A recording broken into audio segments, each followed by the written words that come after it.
കേരള ചരിത്രത്തെ സത്യസന്ധമായി പഠിച്ച ആദ്യത്തെ വ്യക്തി ചട്ടമ്പി സ്വാമികളാണ്. സർവസാക്ഷിയമ്മ ജീവിതവും പൈതൃകവും, കൊല്ലത്തമ്മ എന്ന് പറയും.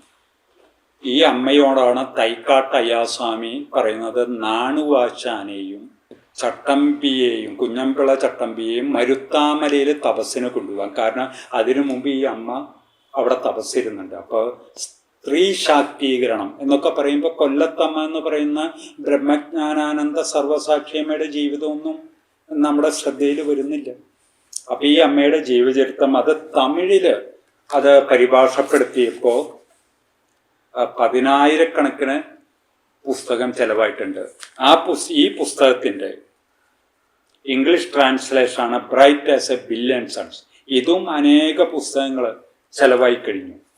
അപ്പം ഇത് തിരുവിതാംകൂറിൽ, പ്രത്യേകിച്ച് തെക്കൻ തിരുവിതാംകൂറിലെ മരുത്താമല കേന്ദ്രീകരിച്ചുള്ള ആശ്രമങ്ങൾ, ആചാര്യന്മാർ, അവരെയൊക്കെ കുറിച്ചിട്ടുള്ളൊരു ചാപ്റ്റർ തന്നെ ഈ പുസ്തകത്തിൽ അടങ്ങിയിരിക്കുന്നുണ്ട്. പിന്നെ നിവേദിതയുടെ, സിസ്റ്റർ നിവേദിതയുടെ 150-ാം ജന്മശതാബ്ദിയോടനുബന്ധിച്ച് തയ്യാറാക്കിയ പുസ്തകമാണ് ഭഗിനി നിവേദിത സമർപ്പണവും സാക്ഷാത്കാരവും. നിവേദിത അയർലൻഡുകാരിയായിരുന്നു. ആ നിവേദിതയെക്കുറിച്ച് വിശ്വമഹാകവി രവീന്ദ്രനാഥ ടാഗോർ പറയുന്നുണ്ട്, സ്വാമി വിവേകാനന്ദനാകുന്ന സൂര്യൻ ഉദിച്ചുയർന്നപ്പോൾ വിടർന്നു വന്ന വെൺതാമരയാണ് നിവേദിത. എത്രയോ വിദേശികൾ ഭാരതത്തിൽ വന്ന് സേവനം ചെയ്തിട്ടുണ്ട്. പക്ഷെ നിവേദിതയെക്കുറിച്ചിട്ട് എത്ര പേർക്കറിയാം? അറിയാമെന്നുള്ളത് കൊണ്ടാണ് ഇപ്പം ബംഗാളിലൊക്കെ പല മാറ്റങ്ങളും. ബംഗാളിൻ്റെ കൽക്കത്തയുടെ കോളനികളിൽ സേവനം ചെയ്തിട്ടുള്ള ആൾക്കാരൊക്കെ ഉണ്ട്. അവർക്ക് നോബൽ സമ്മാനം വരെ കിട്ടിയിട്ടുണ്ട്. എന്തുകൊണ്ട് നിവേദിതയ്ക്ക് കിട്ടിയില്ല? ഒരു പക്ഷേ എനിക്ക് തോന്നുന്നത് അവരാണ് വളരെ നിർഭയമായി പറഞ്ഞത്, നിങ്ങൾ ഭാരതീയർ, വിശിഷ്യ ഹിന്ദുക്കൾ, ഋഷിമാരെ പോലെ സംസാരിക്കുന്നു, പക്ഷേ ഭീരുക്കളെപ്പോലെ ജീവിച്ച് സ്വയം വഞ്ചിക്കുന്നു. ആർക്കാരെ വഞ്ചിക്കാൻ പറ്റും? സ്വയം വഞ്ചിക്കാനല്ലേ പറ്റുള്ളൂ.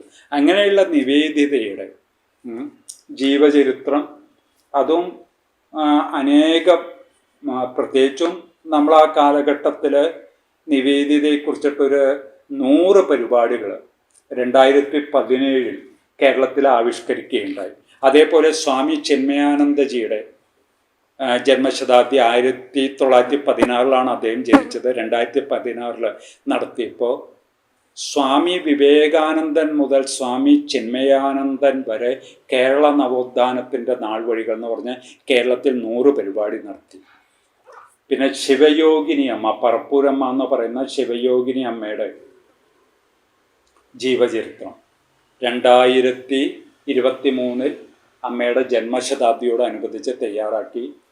2ാമത്തെ എഡിഷനിൽ ശിവയോഗിനി അമ്മ മുതൽ മാത അമൃതാനന്ദമയി അമ്മ വരെ എന്ന് പറഞ്ഞ് നവോത്ഥാനത്തിൻ്റെ നാൾ വഴി ഒരു ചാപ്റ്ററും കൂടി ഉൾപ്പെടുത്തിയിട്ടുണ്ട്.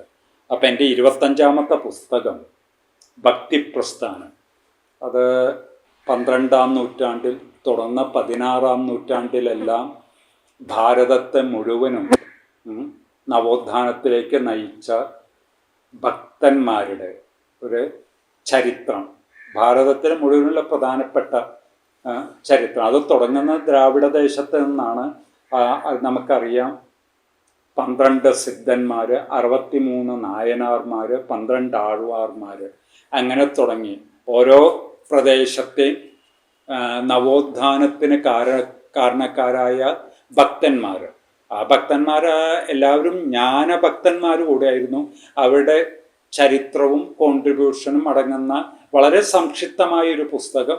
പക്ഷെ പലരും പറയുന്നു അത് സംക്ഷിപ്തം മാത്രമല്ല, സമഗ്രമാണ്. ഇനിയിപ്പോൾ പ്രകാശനം ചെയ്യാൻ പോകുന്ന പുസ്തകം ഇരിങ്ങാലക്കുടയുടെ ചരിത്രമണ്ഡലത്തിൽ വിദ്യാധിരാജ ചട്ടമ്പിസ്വാമികൾ. ഞാൻ നേരത്തെ സൂചിപ്പിച്ചു ചട്ടമ്പിസ്വാമികൾ. അദ്ദേഹം കേരള നവോത്ഥാനത്തിൻ്റെ കന്നിമൂലക്കല്ലാണ്. അപ്പം എന്നോട് പലരും ചോദിക്കും, ഇരിഞ്ഞാലക്കുടയാണോ ഇരിങ്ങാലക്കുടയാണോ? അപ്പം ചട്ടമ്പിസ്വാമി പറയുന്നത് ഇരിഞ്ഞാലക്കുടയല്ല, ഇരിങ്ങാലക്കുടയാണ്. അതിപ്പോൾ ഇരിങ്ങാലക്കുടക്കാർക്ക് തന്നെ അറിയോ? അവരോട് ചോദിച്ചാൽ രണ്ടും ശരിയാണെന്നാണ് പറയുന്നത്. അപ്പോൾ സ്വാമിയുടെ ചരിത്ര പഠനം, അത് പി ഗോവിന്ദപിള്ള പോലുള്ള ആൾക്കാർ എഴുതി പറയുന്നത് കേരള ചരിത്രത്തെ സത്യസന്ധമായി പഠിച്ച ആദ്യത്തെ വ്യക്തി ചട്ടമ്പി സ്വാമികളാണ്. അപ്പോൾ എൻ്റെ ഇരിഞ്ഞാലക്കുടയുടെ ആ നാടിൻ്റെ ചരിത്രം തന്നെ സ്വാമിയെ പോലെ പഠിച്ചിട്ടുള്ളവർ വളരെ കുറവാണ്. അപ്പോൾ ഇത് ചട്ടമ്പി സ്വാമികളുടെ സമാധി വർഷം, അതിൻ്റെ സമാധി ശതാബ്ദി 2024 നടന്നപ്പോൾ KHN, Kerala Hindus of north America, ഒരു ടോക്കിന് എന്നെ ക്ഷണിച്ചിരുന്നു. അപ്പോൾ അന്ന് അവിടെ അവതരിപ്പിച്ച സബ്ജക്റ്റ് ഇരിങ്ങാലക്കുടയുടെ ചരിത്രമണ്ഡലത്തിൽ വിദ്യാധിരാജ ചട്ടമ്പി സ്വാമികൾ എന്ന് പറയുന്ന ഈ വിഷയം പുസ്തകമാവുകയാണ്. അപ്പോൾ ഇരിങ്ങാലക്കുട ഒരു സംഘകാല സദൃശമായ സംസ്കാരമുണ്ടായിരുന്ന ഒരു നാട്. ആ നാട് കേരളത്തിലെ മറ്റ് നാടുകളെ പോലെ തന്നെ പല മാറ്റങ്ങൾക്കും വിധേയമായി. ഇപ്പോൾ ഉദാഹരണത്തിന് ഞാൻ പഠിച്ചത് ഇരിങ്ങാലക്കുട ക്രൈസ്റ്റ് കോളേജിലാണ്. ക്രൈസ്റ്റ് കോളേജ് നിൽക്കുന്ന ഭൂമി ഇരിങ്ങാലക്കുട കൂടൽമാണിക്യം ക്ഷേത്രത്തിൻ്റെ കീഴിലായിരുന്നു, തച്ചുട കൈമളിയൊക്കെ കീഴിലായിരുന്നു. ഇപ്പോൾ അവിടെ ക്രൈസ്റ്റ് കോളേജ് വരുന്നുണ്ട്, ഇരിഞ്ഞാലക്കുട സെൻറ്റ് ജോസഫ് കോളേജൊക്കെ വന്നിട്ടുണ്ട്. എങ്ങനെ ഈ വിദ്യാഭ്യാസം നമ്മുടെ നാട്ടിൽ സാർവത്രികമായി എന്ന് ചോദിക്കുമ്പോൾ, എന്ന് പഠിക്കുമ്പോൾ പലരും പറയുന്നത് കട്ടിങ് അക്രോസ് തലം പറയുന്നത് എന്താണെന്ന് വെച്ചാൽ, ചാവറ അച്ഛൻ പറഞ്ഞിട്ടുണ്ട്, ഒരു അമ്പലം വന്നാൽ അടുത്തൊരു ഊട്ടുപുര ഉണ്ടാവും, ഊട്ടുപുരയിൽ ബ്രാഹ്മണർക്ക് സദ്യ കിട്ടും. നേരെ മറിച്ച് ഒരു പള്ളി വന്നാൽ അതിൻ്റെ അടുത്തൊരു പള്ളിക്കൂടം ഉണ്ടാവും, അവിടെ എല്ലാവർക്കും വിദ്യാഭ്യാസം, സാർവത്രിക വിദ്യാഭ്യാസം കിട്ടും. ഈ ഇത്തരത്തിലുള്ള നിഗമനങ്ങളെ നമുക്ക് എത്രത്തോളം നിഷേധിക്കാൻ പറ്റും? ഞാനിപ്പോൾ ഇരിഞ്ഞാലക്കുട ക്രൈസ്റ്റ് കോളേജിൽ പഠിച്ചു, പ്രീ ഡിഗ്രി. അത് കഴിഞ്ഞ് തൃശ്ശൂർ സെൻറ്റ് തോമസ് കോളേജിൽ ഡിഗ്രി പോസ്റ്റ് ഗ്രാജുവേഷനൊക്കെ നടത്തി. അപ്പം അങ്ങനെയുള്ള കേരളത്തിൽ, അങ്ങനെയുള്ളതെന്ന് വെച്ചാൽ ഒന്ന് നിങ്ങൾ ചിന്തിക്കണം, ഇത്ര ഇങ്ങനെ പുസ്തകങ്ങളൊക്കെ എഴുതിയ എന്നെ പോലെയുള്ള ഒരാൾ പഠിക്കാൻ വേണ്ടി ഉന്നത വിദ്യാഭ്യാസം നേടിയത് ക്രൈസ്തവ മാനേജ്മെൻറ്റുകളുടെ കീഴിലാണ്. അത് നമുക്ക് നിഷേധിക്കാൻ പറ്റുന്നില്ല. പക്ഷെ ഈ കൊളോണിയൽ വിദ്യാഭ്യാസമാണോ ഭാരതത്തിൻ്റെ, കേരളത്തിൻ്റെ നവോത്ഥാനത്തിന് കാരണം? ഇപ്പം ചട്ടമ്പി സ്വാമികളുടെ കാര്യം പറയുമ്പോൾ വിദ്യാധിരാജ ചട്ടമ്പി സ്വാമികൾ, അതുപോലൊരു പ്രതിഭയെ ഞാൻ കണ്ടിട്ടില്ല എന്ന് സ്വാമി വിവേകാനന്ദനാണ് പറയുന്നത്. അപ്പോൾ ഞാൻ വീണ്ടും എൻ്റെ ഈ പ്രഭാഷണം ഇവിടെ അവസാനിപ്പിക്കുമ്പോൾ ഞാൻ ഇത്രയൊക്കെ പുസ്തകങ്ങൾ എഴുതിയിട്ട് എനിക്ക് ചോദിക്കാനുള്ള സ്വയം തോന്നിയിട്ടുള്ള ചോദ്യം, ഭാരതം മാറുന്നു എന്ന് പറയുന്നു, ഈവൻ ബംഗാളടക്കം മാറുന്നു. ഞാനൊക്കെ രാമകൃഷ്ണ വിവേകാനന്ദ സാഹിത്യത്തിലൂടെ കടന്നു പോകുന്ന ഒരാളാണ്.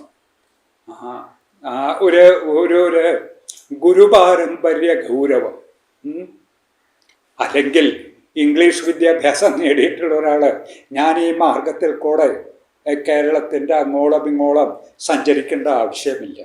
അപ്പോൾ ഏകദേശം 3 പതിറ്റാണ്ടിലേറെ നീളുന്ന എൻ്റെ സർഗ ശബരിയിൽ എനിക്ക് തോന്നിയിട്ടുള്ളത്, സ്വാമി വിവേകാനന്ദൻ പറഞ്ഞ കേരളം, മലബാർ, അന്നത്തെ മലബാർ, ഇന്നത്തെ കേരളം ഭ്രാന്താലയത്തിൽ നിന്നും ദൈവത്തിൻ്റെ സ്വന്തം നാടായിട്ടുണ്ടോ? ഈ ചോദ്യം വീണ്ടും വീണ്ടും മലയാളികളുടെ മനസ്സിൽ വരേണ്ടതാണ്. കേരളം ഭ്രാന്താലയത്തിൽ നിന്നും തീർത്ഥാലയമായി നിന്ന് ഗാന്ധിജി 1936 ക്ഷേത്രപ്രവേശന വിളംബരം നടന്ന സമയത്ത് തിരുവിതാംകൂറിൽ വന്ന് പ്രഖ്യാപിച്ചു. പിന്നീടാണ് 1947 കൊച്ചിയിൽ ക്ഷേത്രപ്രവേശന വിളംബരം നടന്നത്. ബ്രിട്ടീഷുകാരുടെ കീഴിലായതുകൊണ്ട് മലബാറിൽ ക്ഷേത്രപ്രവേശനം അങ്ങും ഇങ്ങൊക്കെയായി നടന്നിരുന്നു. പക്ഷെ ഇപ്പോൾ കേരളം ദൈവത്തിൻ്റെ സ്വന്തം നാടായി തീർന്നിട്ടുണ്ടോ എന്നുള്ള ചോദ്യമാണ് ഞാൻ ഈ പുസ്തകങ്ങളിലൊക്കെ വീണ്ടും വീണ്ടും അതിൽ കൂടെയൊക്കെ കടന്നു പോകുമ്പോൾ നമുക്ക് തോന്നുന്ന ഒരു ചോദ്യം. അത് എല്ലാവരുടെയും മുന്നിൽ സമർപ്പിച്ചുകൊണ്ട് നിർത്തുന്നു. നന്ദി, നമസ്കാരം.